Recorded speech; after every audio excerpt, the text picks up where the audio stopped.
बिस्मिल्लाहिर्रहमानिर्रहीम। अस्सलाम वालेकुम स्टूडेंट्स। अच्छा, कल मैंने आपको कुछ क्वेश्चन दिए थे, उसमें ना कुछ पॉइंट्स से मैंने कहा था कि आप ना उनको देख लेना, अगर आपको ना समझ आई तो मुझसे आप पूछ लेना। तो उसको चलो मैं जो एक दो पॉइंट है ना उनको मैं ना हाईलाइट करता हूँ। हम्म, तो इसमें ना ये देखें 31 और 32 इसमें मसला आ रहा था, इसको मैं क्लियर कर देता हूँ। बेसिक कंसेप्ट वही है आपका कि आपने यही याद रखना है कि इस डिनोमिनेटर के अंदर जो भी हाईएस्ट पावर होगी उस पावर से आपने ऊपर वालों को भी डिवाइड कर देना है, निचले वालों को भी डिवाइड कर देना है। ठीक है जी। अब ये 29 इनमें दो तीन जो स्टेप थे ना वो आपको मैं ना इधर बाय हैंड सोल्व कर रहा हूँ, तो उसको ना आप देख लेना। एक 29 और 31 ये दो क्वेश्चन को मैं सोल्व किया है, इससे आपको ना अंदाज़ा हो जाएगा, फिर आप ना ये सारे बाकी भी कर लोगे। ठीक है। अच्छा, इसमें आप देखिए क्या किया है। ये देखिए सबसे पहला काम, तो ये 29 क्वेश्चन था। तो इसको मैंने बताया कि दो चीज़ों का ना बड़ा फ़र्क होता है। एक जो इधर अंडर रूट के इधर ये इंडेक्स में लिखा हो ये एक अलग चीज़ होती है। एक चीज़ होती है कि अगर 3 को इधर लिखा हो मतलब इधर, वो एक अलग चीज़ होती है। इन दो बातों में आपने फ़र्क याद रखना है। ठीक है। अगर ये इधर ऐसे अंडर रूट के इधर इंडेक्स में लिखा हो ना तो हम इसको ऐसे लिख देते हैं x⁻1/3। ठीक है। लेकिन अगर इसके साथ 3 लिखा हो ना, मतलब कि अंडर रूट के अलग इधर 3 लिखा हो, फिर वो उसको नहीं हम लोग ऐसे लिख सकते हैं, फिर वो 3 लग गए तो x अंडर रूट को हम लोग 1/2 लिख देते हैं। ठीक है जी। तो अगर ऐसे इंडेक्स में 3 होना तो हम उसको ऐसे लिख सकते हैं 1/3। ठीक है जी। तो इसको ऐसे लिख लिया। फिर इसी तरीके से 5 भी इंडेक्स में था तो इसको हमने x⁻1/5 लिख लिया, इसको भी लिख लिया, इसको भी लिख लिया। अच्छा, अब आपने देखना है कि मैंने आपको कहा था कि डिनोमिनेटर के अंदर जो हाईएस्ट पावर होगी आपने उससे डिवाइड करना है। अब देखा जाए तो 5 बड़ा है 3 छोटा है, लेकिन मैंने आपको बताया था कि जब डिवीजन में चला जाता है जो चीज़ बड़ी होती है वो छोटी हो जाती है। तो इस वजह से अब क्या होगा कि ये 1/5 पावर ये छोटी होगी। आप अगर कैलकुलेटर के ऊपर भी कर सकते हो कि कैलकुलेटर के ऊपर आप डिवाइड करना 1/5 पॉइंट में आंसर आ जाएगा, ये चीज़ छोटी होगी। जब आप कैलकुलेटर के ऊपर 1/3 क्लिक करोगे तो समथिंग कुछ आएगी, ये वैल्यू बड़ी होगी। तो इसका मतलब हमें मिल गया कि x⁻1/3 बड़ी है। तो ये मैंने ना सारे स्टेप किए हैं, आप ये स्टेप ना भी करो तो खैर है, लेकिन ये मैंने जानबूझ के ये स्टेप किए हैं ताकि आपको ये बात अच्छे से अंडरस्टैंड हो जाए। फिर आपने करना है क्या, देखे x⁻1/3 पता चल गया, इसको x⁻1/3 को देखो ऊपर वालों से भी मैंने डिवाइड कर दिया है, ये मैंने निचले वालों से भी डिवाइड कर दिया। अब क्या होगा, आप ये ज़ाहिर सी बात है कि दो टर्म में दरम्यान माइनस है तो ये अलग अलग भी डिवाइड होगा। फिर नेक्स्ट स्टेप में मैंने क्या किया देखें कि ये अलग अलग डिवाइड कर दिए। इसी तरीके से नीचे भी ये दोनों के अलग अलग डिवाइड हो गए। अब जब अलग अलग डिवाइड हो गए, देखो ये ऊपर और नीचे सेम है, ये दोनों कट गए। कटने के बाद क्या बचा, इधर आपके पास 1 बचा। इसी तरीके से ये चीज़ ऐसे आ गई, इधर भी नीचे ऐसा ही है कि ये कट गया, कटने के बाद क्या बचा 1 प्लस ये आ गया। ठीक है जी। अब आप इसको सोल्व कर लें। अब देखें ना सोल्यूशन के ऊपर तो उसने डायरेक्ट ही किया हुआ है, सोल्यूशन के ऊपर मैं अभी आपको कंपेयर करवाता हूँ, उसने स्टेप छोड़े हुए हैं, इसलिए मैं बार बार आपको कहता हूँ कि स्टेप आपने खुद करने। देखो सोल्यूशन के ऊपर उसने 29 है, ये पहला स्टेप ये वाला किया कि 1 - x 1/5 -1, पहला स्टेप ये किया। हालांकि स्टेप कितने बनते हैं देखें कि पहले ये डिवाइड करो, फिर ये करो, फिर ये करो, फिर ये करो, फिर जाके इसके बाद जाके स्टेप बनते हैं। तो इसलिए आपको मैं बार बार कहता हूँ कि ये स्टेप आप खुद ऐड किया करें। ठीक है, इधर तक हो गया क्लियर। अच्छा, फिर हमें पता पावर को सोल्व करते हैं। जब पावर को सोल्व करना है, जब ये पावर प्लस की हो, क्योंकि दोनों एक्स की पावर है ना, हम चाहे इसको नीचे ले आए चाहे इसको ऊपर ले जाए, हमारी मर्जी होती है। तो हमने क्या किया कि 1/3 नीचे प्लस का था, ऊपर जाके माइनस का हो गया। तो देखिए 1/5 - 1/3। इसी तरीके से ये भी किया कि 1/3 नीचे था, ऊपर जाके क्या होगी पावर इसमें माइनस होगी। अब हमने इसका एलसीएम ले लेना, 1/5 - 1/3। जब हमने इसको सोल्व करना है, देखो एलसीएम आ गया 15, 15 को अंदर रख के 5 से किया 3 आ गया, 3 को 1 से मल्टीप्लाई किया 3। ये तो अब आपको पता है ना, बच्चों वाला काम है। तो इस सारे को सोल्व करके आंसर कितना आ गया, -2/15 आ गया। तो इधर मैंने लिख दिया -2/15 है, इसको भी सोल्व करके आ गया -2/15 है। अब आपको पता है कि जब ये कोई चीज़ माइनस की आ जाए तो हम क्या करते हैं, उसको माइनस वाली चीज़ को हम नीचे ले जाते हैं, वो प्लस में हो जाती है। ठीक है। तो देखें ये माइनस की चीज़ है तो ये नीचे जाके क्या होगी, प्लस की बन गई। ठीक है जी। तो इस तरीके से ये क्या बन गया 1/x⁻2 और 15। इसी तरीके से ये भी माइनस का थी पावर, इसको हमने बटे में ले लिया, जब देखें 1/बटे में किया तो ये प्लस की बन गई।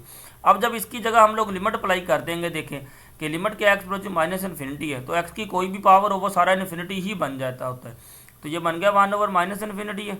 ठीक है। इसी तरीके से नीचे भी 1/-इन्फिनिटी बन गया, तो समथिंग और इन्फिनिटी कितना हो गया 0, 1 - 0 1 + 0, आंसर कितना आ गया 1। तो ये देख लें सारे मैंने ये कितने स्टेप कर दिए ये सारे।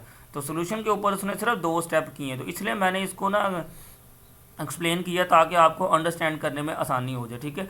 इसी तरीके से ये दूसरे वाला क्वेश्चन एक और मैं डिस्कस किया, इसके नीचे ये वाला, ये देख लें। अब ये क्वेश्चन था अब आप देखें सबसे पहले मैंने क्या किया कि एक्स अंडर रूट था, अंडर रूट को हम लोग ऐसे लिख सकते हैं 1/2। अब आपको क्लियर पता चल गया सबकी पावर कितनी कितनी है, मतलब कि ए की पावर 8/5 है, ए की पावर एक्स की 1 है, ए की पावर 1/2 है। अब आपने देखना इन तीनों पावरों में से बड़ी कौन सी। मैंने कहा कि अगर तो बटे में रकम हो ना तो आप उसको कैलकुलेटर के ऊपर कर लो, कि कैलकुलेटर के ऊपर डिवाइड करोगे आपको पता चल जाएगा जो चीज़ बड़ी होगी। इन तीनों पावरों में से बड़ी सबसे एक्स की पावर 8/5 है। तो अब आपने क्या करना है, देखो उसी तरीके से 8/5 को पहले इस ऊपर वालों से डिवाइड कर दिया, फिर इस निचले वालों से डिवाइड कर दिया। अब क्या करो, अब इसको अलग अलग कर दो। देखें कि अब ये इन तीनों टर्म थी ना, तीनों के नीचे था, तो तीनों के टर्म के नीचे अलग अलग इसको डिवाइड कर दिया। देखिए 8/5 8/5 8/5। तो अब उसी तरीके से ये दो पावरें आपने अब खुद सोल्व करनी है कि ऊपर जाके ये 8/5 इधर माइनस कर देना, इनका एलसीएम लेना, ये भी सोल्व करनी है। ये अब आपने खुद काम करना है, डू योर सेल्फ। ठीक है, तो सेम पिछले जैसे ये थोड़ा सा मैंने ना आपको ना हिंट दिया है, तो आप इनको ना आप सोल्व करके, मुझे पता था इसमें ना कुछ स्टूडेंट को मसले मसाइल हो सकते थे, तो इस वजह से ना मैंने इसको डिस्कस किया। ठीक है, तो ये तो पुराना काम था। नेक्स्ट आप चलते हैं कि नेक्स्ट आपने क्या काम करना है। इधर तक तो हमारे क्वेश्चन हो गए थे कि 36 तक। अब 36 के बाद ना आपने ये भी क्वेश्चन करने, इधर तक हमने क्वेश्चन करके ना इसको वाइंड अप कर देना है, मतलब कि हम लोग करेंगे क्वेश्चन इसके 52 तक। ठीक है, अब 37 से 52 तक ये क्वेश्चन करते हैं। अच्छा, अब इसका बड़ा आसान सा तरीका है 37 वाला, ये इंतहाई आसान है। आप अपने बस इसका याद रखना है। एक तो बात कन्फर्म है कि क्योंकि नीचे एक्स आ रहा है, सबका आंसर इन्फिनिटी आना है। आपने सिर्फ ये चीज़ रखनी है याद कि आप वो आंसर जो आपका आएगा वो प्लस का इन्फिनिटी आएगा या माइनस का इन्फिनिटी आएगा। ये वेरी वेरी इंपॉर्टेंट है ये चीज़, और इसमें से लाजमी एक एमसीक्यूज बनना है। मैं अभी आपको बता रहा हूँ कि इस पोर्शन में से लाजमी एक एमसीक्यूज आएगा। अब इसका जानने का तरीका क्या, देखें मैं आपको अभी बता देता हूँ कि जीरो के ऊपर पॉजिटिव है, मतलब कि जीरो से कुछ ना कुछ ज़्यादा है। आप क्या करो, इधर वैल्यू पुट करके देख लो, जीरो से कुछ ना कुछ ज़्यादा। देखो ऊपर 1 है तो ऊपर भी पॉजिटिव का हो गया, नीचे आप एक्स की जगह फर्ज करो जीरो से कुछ ज़्यादा 1 है, 1 आप पुट करके देख लो, ये अप्रोक्सीमेटली पुट है। जब इधर एक्स की जगह 1 पुट किया तो 3 को मल्टीप्लाई करेंगे 1 है। अब जितने भी जीरो से बड़े पुट करते जाएंगे नीचे पॉजिटिव का रहेगा, तो ऊपर भी पॉजिटिव का है, तो जब ऊपर भी पॉजिटिव हो नीचे भी पॉजिटिव हो तो इसका आंसर प्लस इन्फिनिटी आएगा। देखो ना, वैसे तो अप्रोक्सीमेटली तो हमने इसमें जीरो ही पुट करना है, सीधा सीधा ही है, तो जीरो पुट करेंगे 1/0 इन्फिनिटी है। तो बात का आपने ख्याल रखना है कि वो प्लस का आएगा या माइनस का आएगा। तो उसका मैं तरीका बता रहा हूँ कि आपने देखने, ऊपर देखिए 1 है प्लस का ही है, नीचे आपने देख लेना आंसर प्लस का आ रहा है या माइनस का आ रहा है। देखे ना, जीरो के ऊपर प्लस है, जीरो से कुछ ना कुछ ज़्यादा है, तो जीरो से कुछ ज़्यादा आप एक्स की जगह 1 पुट करोगे, 2 पुट करोगे, 3 पुट करोगे, फिर भी नीचे आंसर प्लस का ही बन रहा है, तो इसका मतलब आपका आंसर क्या आएगा, प्लस का इन्फिनिटी आएगा। तो उसने इसके आंसर भी देखो ऐसे लिखे हुए जैसे मैं आपको बता रहा हूँ कि ये देखें, आपने सिर्फ इन चीज़ों को दे, आंसर सबके प्लस इन्फिनिटी या माइनस इन्फिनिटी आएंगे, तो सिर्फ आपने ये देखना है कि वो आएंगे कैसे। देखें ये जीरो था इसलिए देखें आपने देखे कि ऊपर भी पॉजिटिव का आंसर आ रहा है, नीचे भी पॉजिटिव बन रहा है, तो पॉजिटिव और पॉजिटिव आपका प्लस का इन्फिनिटी आएगा।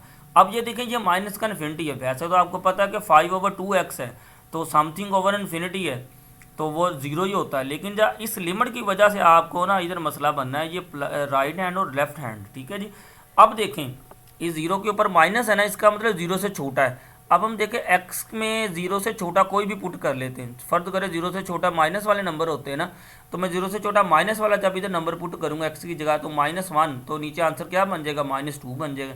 मतलब कि ऊपर प्लस वाला है नीचे माइनस वाला है, तो इसका मतलब ऊपर पॉजिटिव नीचे नेगेटिव, तो फिर इसका आंसर कितना आना है, -इन्फिनिटी आना है। दोबारा सुन ले, इन सब के आंसर इन्फिनिटी प्लस का या माइनस का ही आने हैं, लेकिन आपने उनका ख्याल रखना है इन लिमिट्स को देखते हुए, क्योंकि जब ये लिमिट्स आ गई ना, अगर फर्ज करो इन सब के ऊपर लिमिट्स ना होती फिर तो आंखें बंद करके आपने सबका आंसर प्लस का इन्फिनिटी लगा देना था। ठीक है, अब चूंकि ऊपर लिमिट्स आ चुकी हैं तो अब आपने ख्याल रखना है कि प्लस का इन्फिनिटी किसका आएगा, माइनस का किसका आएगा। ये मैंने आपको आसान सा तरीका बता दिया है कि आपने जो भी लिमिट दी है उसके अकॉर्डिंग ना 1-2 नंबर पुट करके देख लेने। अगर तो ऊपर भी पॉजिटिव का बन रहा है नीचे भी पॉजिटिव का बन रहा है तो प्लस का इन्फिनिटी है, अगर ऊपर पॉजिटिव है नीचे नेगेटिव है फिर माइनस इन्फिनिटी है, अगर ऊपर नेगेटिव है नीचे पॉजिटिव है फिर भी माइनस इन्फिनिटी आएगा, लेकिन अगर दोनों नेगेटिव हो, ऊपर भी नेगेटिव नीचे भी नेगेटिव, फिर प्लस का इन्फिनिटी आएगा। ये 2-3 बातें आपने याद रखनी है बस। मैं इसकी चलो इसको भी एक्सप्लेन कर देता हूँ। अब देखें ऊपर तो 1 है, 1 का तो हमें पता है प्लस का ही है, नीचे अब हमने देखना है कि x 3 प्लस है, इसका मतलब ये होता है ना कि 3 से कुछ ना कुछ ज़्यादा है। फ़र्ज़ करो 3 से ज़्यादा 3 से आगे वाला नंबर 4 होता है। मेजर एक्स की जगह अगर 4 पुट करूँ, देखें कि 4 माइनस 3 कितना बचा, आंसर 1 का बचा। इसका मतलब कि ऊपर भी आंसर पॉजिटिव का, नीचे भी पॉजिटिव का आंसर ही बन रहा है, तो इसका आंसर फिर कितना आ गया, प्लस का इन्फिनिटी आ गया। ठीक है, अगर फर्ज करो 3 के ऊपर ये प्लस ये लिमिट ना होती, फिर तो मैं आपको बता रहा हूँ कि फिर तो सीधी सी बात है कि इसका आंसर सबका इन्फिनिटी आना था, लेकिन इस लिमिट्स की वजह से सबके आंसर चेंज हो रहे हैं। ये बड़े टेक्निकल क्वेश्चन है, आपने इसको गौर करके थोड़ा सा इस पे ना गौर फिक्र करके करना है। ये सारे एमसीक्यूज के तौर पे आते हैं, ये शॉर्ट क्वेश्चन में नहीं आते हैं, तो ये आपने सारे कर लेने, तरीका मैंने इसका बता दिया आपको। ठीक है जी। अच्छा, नेक्स्ट वाले भी सिंपल है, ये अभी आपने ऐसे ही करने, इनको भी आप देख लेने, इनमें कोई मसला मसाइल हुआ तो ठीक है। तो ये आपने इधर तक कर लेने, फिलहाल ना क्वेश्चन कर लेने आपने 52 तक। ठीक है जी, तो ये हमारी एक्सरसाइज तक माइंड अप हो जाएगी। फिर इसके बाद हम लोग नेक्स्ट वीक इंशाल्लाह हम लोग स्टार्ट करेंगे चैप्टर नंबर 3। चैप्टर नंबर 3 में स्टार्ट होगा वो डेरिवेटिव के बारे में, स्लोप के बारे में, तो वो डेरिवेटिव हम लोग स्टार्ट कर देंगे। फिर उसके बाद इंटीग्रेशन स्टार्ट कर देंगे, 1-2 टॉपिक और रह जाएंगे, तो इतनी की हमारी ना इसकी आउटलाइन है। ठीक है, इनको आप ना अच्छे से कर लेना, ये सब में से एमसीक्यूज बनता है।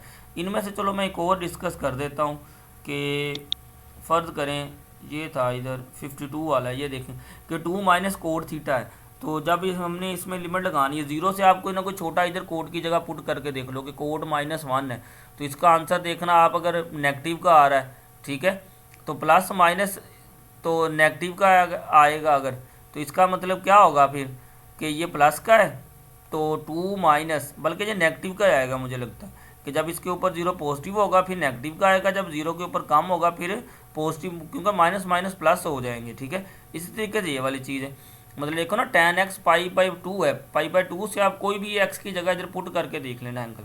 ठीक है, मतलब कि π/2 90 होता है ना, 90 से कम कोई भी वैल्यू पुट करके देख लेना इधर, वो आपका आंसर किस में आएगा आपको पता चल जाएगा। नेगेटिव में आ रहा है तो इधर आपने नेगेटिव इन्फिनिटी लगा देना, अगर पॉजिटिव में आ रहा है तो प्लस इन्फिनिटी लगा देना। इस तरीके से इसका भी, ये सारे वैसे मेरे ख्याल में ये कैलकुलेटर से थोड़ा सा दिमाग यूज़ करना है, तो इधर तक आपने कर लेने 52 तक। ठीक है जी, ये 52 तक आपने कर लेने, तो इधर तक ये हमारा जो है ना लिमिट्स का काम खत्म हो गया। अब तक हमारा जो टॉपिक क्लियर हुआ है ना, एक लिमिट वाला सारा पोर्शन खत्म हो गया और एक कंटिन्यूटी वाला सारा पोर्शन खत्म हो गया, कि लिमिट और कंटिन्यूटी, ये 2 टॉपिक हमारे हो चुके हैं, और इसके रिलेटेड जितने भी क्वेश्चन थे मैंने सारे करवा दिए। अब नेक्स्ट हम लोग इंशाल्लाह ये स्लोप के बारे में, टेंजेंट इक्वेशन के बारे में, डेरिवेटिव के बारे में पढ़ेंगे। ठीक है, फिर उसके बाद इंटीग्रेशन के बारे में। ओके जी, अल्लाह हाफिज़।